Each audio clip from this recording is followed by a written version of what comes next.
유나는 대한민국의 원탑 걸그룹이었던 소녀시대의 멤버였고 그 안에서도 센터를 맡을 정도로 뛰어난 미모를 가지고 있다. 현재는 배우로 완벽하게 자리매김했고 아이돌 출신 배우 중에서는 수지와 아이유를 포함해 가장 뛰어난 성공을 거둔 연기돌로 꼽힌다. 본명 임유나, 나이는 90년생으로 현재 기준 30 중반이며 서울 영등포구 대림동에서 태어났다.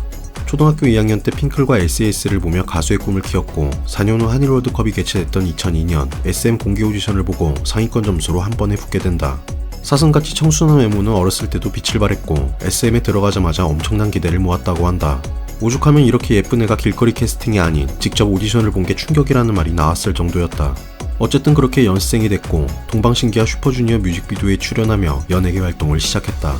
다른 가수들과 달리 유나는 특이한 점이 있는데 연습생 때 영화, 광고, 드라마 같은 여러 오디션을 봤다고 하며 놀라운 건 그 횟수가 무려 200번 이상이라고 한다.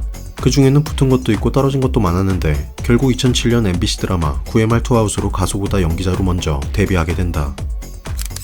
2007년 8월 대한민국 가요계의 역대급 걸그룹이 데뷔하게 된다. 바로 SM엔터테인먼트의 소녀시대. 2000년도 초반까지는 핑클, SES, 베이비복스 같이 레전드 그룹들이 많던 황금기였지만 이후 한동안은 그나마 주얼리나 슈가 정도가 있었고 전체적으로는 가요계가 암흑기였던 시절이었다.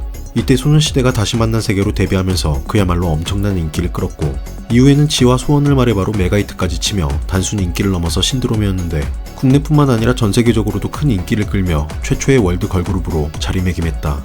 특히 당시 2000년도 중반은 그야말로 아이돌 춘추전국 시대로 원더걸스나 카라 등 이외에도 쟁쟁한 걸그룹들이 생겨났는데 그 중에서도 소녀시대는 2세대 걸그룹의 왕자를 끝까지 지켜내며 현재 걸그룹들의 롤모델이 되는 걸그룹의 교과서 그 자체였다. 솔직히 소녀시대의 위상은 설명이 필요 없이 모두가 알 거라고 본다. 걸그룹에는 여러 포지션이 있고 그 중에서도 센터라는 포지션이 있다. 말 그대로 무대에서 거의 중앙을 맡고 그만큼 카메라에 자주 잡히는 포지션으로 해당 그룹의 얼굴이자 정체성을 대표하는 포지션이라 할 수 있다. 하지만 공식적인 포지션은 아니었고 1세대까지만 해도 비주얼 담당이나 에이스라는 단어로 칭했는데 유나가 아이돌 역사상 최초로 센터라는 포지션을 정립했다.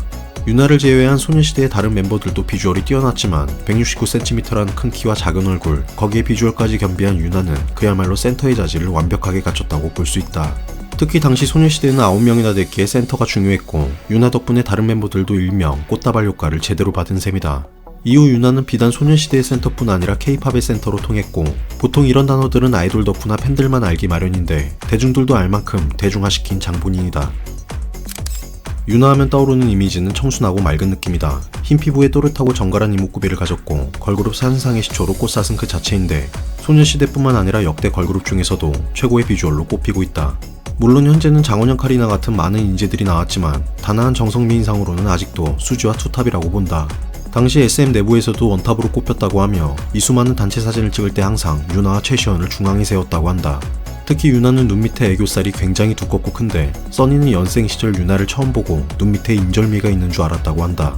그만큼 이런 애교살도 소화할 만큼 눈이 굉장히 크며 거기다 얼굴까지 심각하게 작고 키까지 매우 큰지라 정말 부족한 점이 없는 사기캐라 할 수 있다.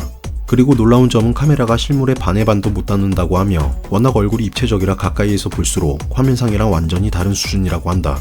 유나의 실물을 본 후기로 대부분이 화면보다 더 작은 얼굴에 그 얼굴을 채우는 큰 눈, 그리고 앞서 언급한 두꺼운 애교살이 더 도드라져 보인다고 한다.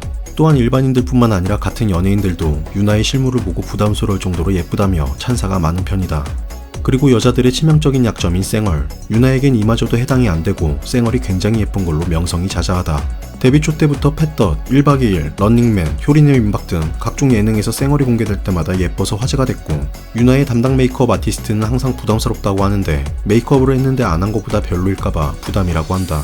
실제로 유나는 화장을 아예 안 한 본판이 너무 예쁘고 퍼스널 컬러 또한 화장을 덜어낼수록 빛을 발하는 봄온 라이트 타입이라 메이크업의 난이도가 극악이라고 한다. 또한 한때 아이돌들이 직접 뽑은 실물 순위에서 최다 1위를 기록했고 방송 관계자들이 뽑은 비주얼 투표에서도 미친 미모의 여배우들 사이에서 유일하게 아이돌로 순위에 올랐다. 유나는 청순한 외모만큼 성격도 상당히 착하다고 한다. 촬영하는 드라마 한 편이 끝나면 항상 스태프들에게 직접 쓴 편지 수백 장과 선물을 돌린다고 하며 한 일화로 배우 김남주가 유나가 나온 드라마를 보다 유나의 머리방울을 마음에 들어 했는데 이 사실을 스태프를 통해 전해들은 유나가 직접 손편지와 머리방울을 선물했다고 한다. 이후 김남주는 이 머리방울을 드라마에서 착용했고 김남주 머리방울이 실시간 검색에 오를 정도로 화제가 됐었다. 또한 유나는 기부도 많이 한 걸로 알려져 있는데 데뷔 초부터 몇 년이 넘게 월드비전에 후원하다가 연말정산으로 해당 사실이 밝혀졌고 정혜리가 함께 봉사 다닌 사람이 유나라고 밝혀 소리 없이 봉사를 한 사실도 밝혀졌다. 이외에도 연말마다 불우이웃 성금으로 2천만 원을 기부하고 나중에 기부처에서 작게 기사가 나 팬들에게 들켰고 유니세프 정기 후원, 고액 기부자 모임 아너소사이어티 가입, 모어나세자로 선정되어 대통령 표창을 받는 등 이외에도 셀 수 없을 정도로 기부 이력이 많고 중요한 건 티를 안 낸다는 거다. 하지만 이런 유나도 대중에게 사과하는 논란이 있었는데 때는 코시국이었던 2020년 7월 유나는 이효리와 함께 압구정에서 술을 마시고 노래방에 와서 인스타 라방을 켰다. 하지만 당시 코시국이었던지라 라방을 보던 몇몇 사람들이 마스크를 착용하지 않은 것에 대해 지적했고 이를 본 유나는 마스크를 잘 끼고 왔다고 해명하며 급하게 테이블 위에 뒀던 마스크를 착용했다. 결국 둘의 라방은 2분도 지나지 않아 종료됐고 이후 유나와 이효리는 죄송하다며 자필 사과문을 올렸다. 물론 당시 노래방은 감염 위험성이 높은 시설로 분리된 게 사실이었지만 불법을 저지른 것도 아니고 마스크도 바로 썼는데 간섭이 지나치다는 의견들도 있었다. 어쨌든 그렇다. 이게 유나가 사과한 유일한 논란이다. 연기를 하는 대부분의 아이돌이 가수 활동을 끝내고 연기를 시작하는 경우가 일반적이다. 물론 아닌 경우도 많긴 하지만 유나는 특이하게도 소녀시대보다 드라마로 먼저 데뷔했고 소녀시대로 활동할 당시에도 꾸준하게 작품 활동을 해왔다. 2008년 KBS 1일 연속극 너는 내 운명을 통해 데뷔 1년 만에 주인공을 맡았고 시청률도 무려 43%까지 찍을 정도로 대박을 쳤는데 이후 신데렐라맨, 사랑비, 총리 하나 여러 드라마에서 주연을 맡으며 준수한 성적을 냈다. 그러다 2017년 영화 공조를 통해 처음으로 스크린에 진출했고 비록 비중은 크게 없었지만 공조는 780만 관객을 동원하게 된다. 그러고 2년 뒤 2019년 영화 엑시트에서 당당하게 주인공을 맡아 940만 관객을 찍어버리는데 조정석이야 뭐 말할 것도 없었지만 유나 역시 준수한 연기력으로 큰 호평을 받았다. 그렇게 충무로에서 거의 1000만 배우에 근접하고 2022년부터 다시 드라마에 집중하는데 MBC 드라마 빅마우스에서 이종석과 호흡을 맞추며 13%라는 준수한 시청률을 냈다. 물론 이때부터는 OTT가 대중화된 시기라 실제 화제성은 더 높은 셈이고 빅마우스는 포브스가 선정한 2022년 베스트 드라마에도 선정됐다. 그리고 1년 뒤 2023년 JTBC 드라마 킹더랜드가 대박이 나면서 엄청난 화제가 됐고 드라마뿐만 아니라 유나와 준호도 화제성에서 1위를 차지하며 유나는 또 한 번 흥행 파워를 입증하게 된다.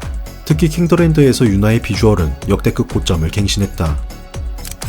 최근 가장 재밌게 본 드라마를 꼽으라면 개인적으로 폭군의 셰프를 추천하고 싶다. TVN에서 방영된 주말 드라마로 유나와 이채민이 주연인데 미슐랭 3스타 셰프인 유나가 조선시대로 타임슬립해 현대 요리를 선보이는 사극과 편타지의 퓨전 드라마다. 유나가 타임슬립한 조선시대는 하필 조선 제1의 폭군이었던 연희군이 통치하던 시대였고 연희군은 음식을 좋아하는 절대미각이라는 설정이었다. 참고로 극중 연희군은 실제 조선시대 역사에서도 제1의 폭군이었다는 연산군이 모티브다.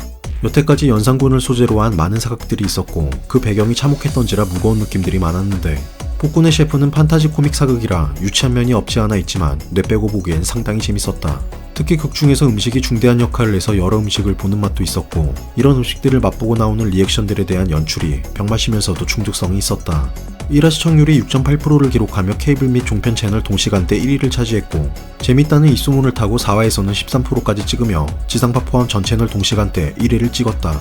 그리고 마지막 화인 12화에서 17%를 경신하며 눈물의 여왕 이후 두 번째로 KBS 주말 드라마들을 제껴버린 드라마로 인기를 입증했다. 본방 시청률이 이 정도라면 OTT 성적은 말할 것도 없는데 실제로 아시아 대다수 지역에서 1위를 차지했고 영어권 지역에서도 상위권에 랭크될 만큼 큰 호응을 얻었다.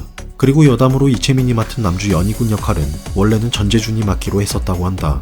하지만 전재준은 2024년 12월 30일 인스타 스토리에 한 사진을 올리면서 엄청난 욕을 먹게 되는데 놀랍게도 오징어 게임을 패러디한 AV 표지 사진이었다. 당시 오징어 게임 시즌2가 공개된 지 얼마 안 된 때였고 전재준은 현주 역할을 맡아 호평을 받고 있었는데 더군다나 전재준이 맡은 역할이 성소수자를 대변하는 캐릭이었던지라 그 여파는 더욱더 컸다. 전재준은 이에 대해 사과하며 우연찮게 해당 사진을 발견하고 작품에 해가 될까봐 담당자에게 공유하는 과정에서 스토리로 잘못 올라간 거라고 해명했다.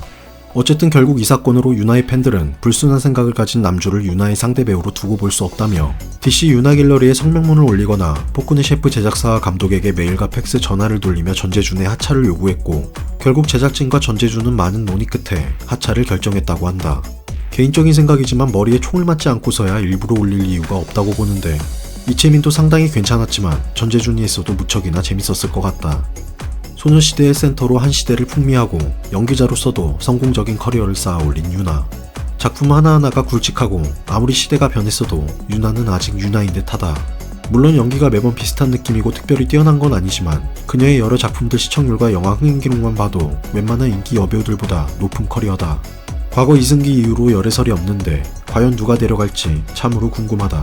부정할 수 없는 만능 엔터테이너 유나. 앞으로도 그녀의 멋진 활동을 응원한다.